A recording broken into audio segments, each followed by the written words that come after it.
बच्चों, कल मैंने आपके लिए समझाया था कि ज़ीरो ग्रुप के एलिमेंट्स की क्या विशेषताएं होती हैं और आवर्त सारणी में उनका क्या स्थान होता है। उसकी कुछ प्रॉपर्टीज़ मैंने आपको समझाई थी कि इसका जो आयनन विभव होता है अत्यधिक होता है। आवर्त सारणी में सबसे लास्ट वाले ग्रुप में इसको रखा गया है। ज़ीरो ग्रुप में इन तत्वों के आयनन विभव या आयनन एंथैल्पी का मान जो है वो सर्वाधिक होता है। और जैसे जैसे आप वर्ग में ऊपर से नीचे की ओर जाएंगे, आयरन एंथैल्पी आयरन विभव का मान जो है वो कम होता जाएगा। लेकिन सबसे ऊपर वाले एलिमेंट का आयरन विभव या आयरन एंथैल्पी का मान क्या होता है, सर्वाधिक होता है। इसी कारण इसकी बाहर वाले कक्ष से या कोश से इलेक्ट्रॉन निकालने के लिए अत्यधिक ऊर्जा की आवश्यकता होती है। अत्यधिक ऊर्जा की आवश्यकता होती है और चूंकि इसका जो लास्ट सॉल्वेंट होता है बाह्यतम कोश होता है वो पूर्ण होता है, इसलिए मतलब इसका अष्टक पूर्ण होता है। इस कारण जो है ये तत्व जो है वो निष्क्रियता प्रदर्शित करते हैं। अन्य तत्वों से क्रिया करने की का गुण जो है बहुत मतलब ना के बराबर रखते हैं। लेकिन चूंकि आयरन विभव ऊपर से नीचे की ओर जो है वो क्या होता जाता है, कम होता जाता है ग्रुप में ऊपर से नीचे की ओर। Helium, neon, argon, proton, xenon. कल मैंने आपको समझाया था helium, neon, argon, proton, xenon और रेडॉन। यहाँ से यहाँ तक बढ़ेंगे तो क्या होगा, आयनन एंथैल्पी जो है वो कम हो जाएगी। आयनन विभव हम जिसे कहते हैं वो क्या होगा, कम होता जाएगा। आयनन विभव का मान ऊपर से नीचे की ओर क्या होगा, कम होगा। जैसा कि किसी भी ग्रुप में आप, ये कौन से ग्रुप के एलिमेंट है, किसी भी ग्रुप में आप ऊपर से नीचे की ओर जाते हो तो आयनन विभव जो है वो कम हो जाता है और आवर्त में बाएं से दाएं जाने पर बढ़ जाता है। ठीक है। इसके अतिरिक्त ये जो आपके ज़ीरो ग्रुप के एलिमेंट्स होते हैं, इनकी जो भौतिक अवस्था होती है वो क्या होती है, कि रंगहीन, गंधहीन, स्वादहीन, जल में अभिलय एवं अज्वलनशील गैसें होती हैं। सारी क्या होती है, रंगहीन, गंधहीन, स्वादहीन और जल में अभिलय होती हैं, लेकिन अज्वलनशील गैसेस होती हैं।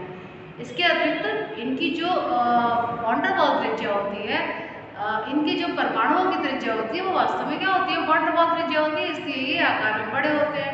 और जैसे जैसे वर्ग में ऊपर से नीचे की ओर जाएंगे, जैसे जैसे आप ऊपर से नीचे की ओर जाएंगे, परमाणु की त्रिज्या क्या होगी, बढ़ती जाएगी। परमाणु त्रिज्या क्या होगी, ऊपर से नीचे की ओर जाने पर बढ़ेगी। क्या होगी, बढ़ेगी।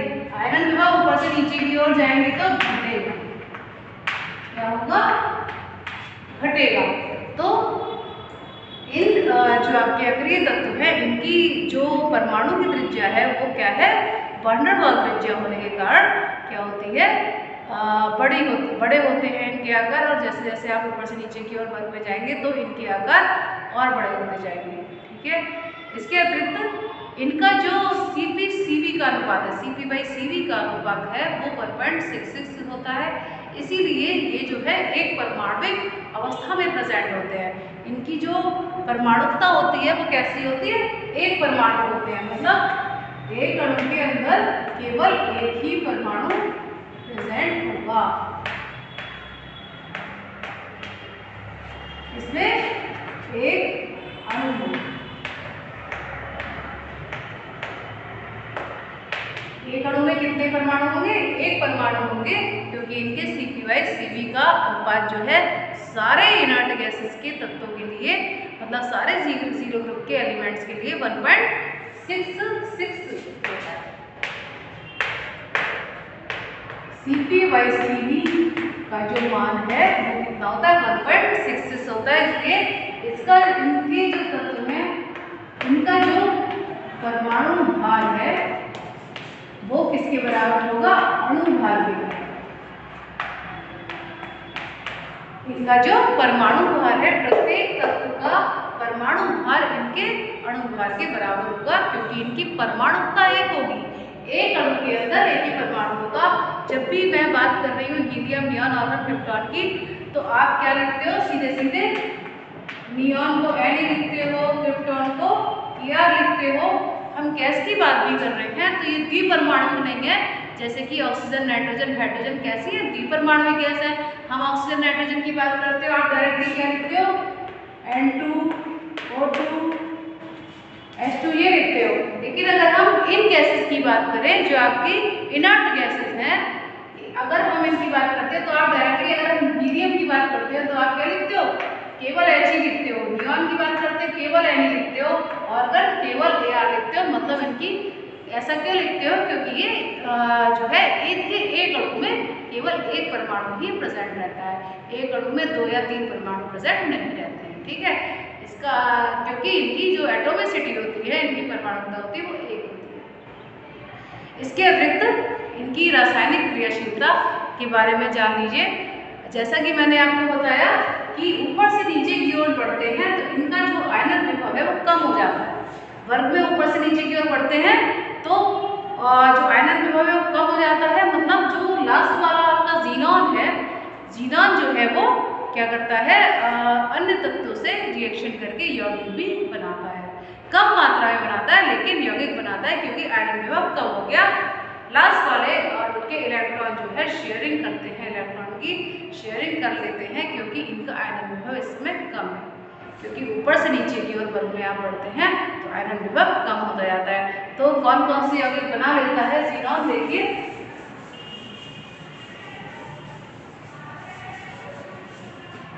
देखिए जीनॉन जो है वो HCF2 प्रकार का यौगिक बनाता है, HEF4 प्रकार का यौगिक बनाता है, HEF6 प्रकार का भी यौगिक बनाता है।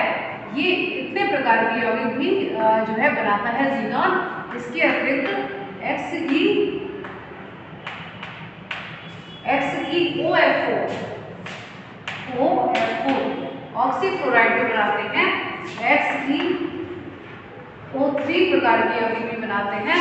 तो जीनॉन जो है कई प्रकार के यौगिक भी बनाता है, क्योंकि इसका आयनन विभव ग्रुप में नीचे रखे होने के कारण कम हो जाता है।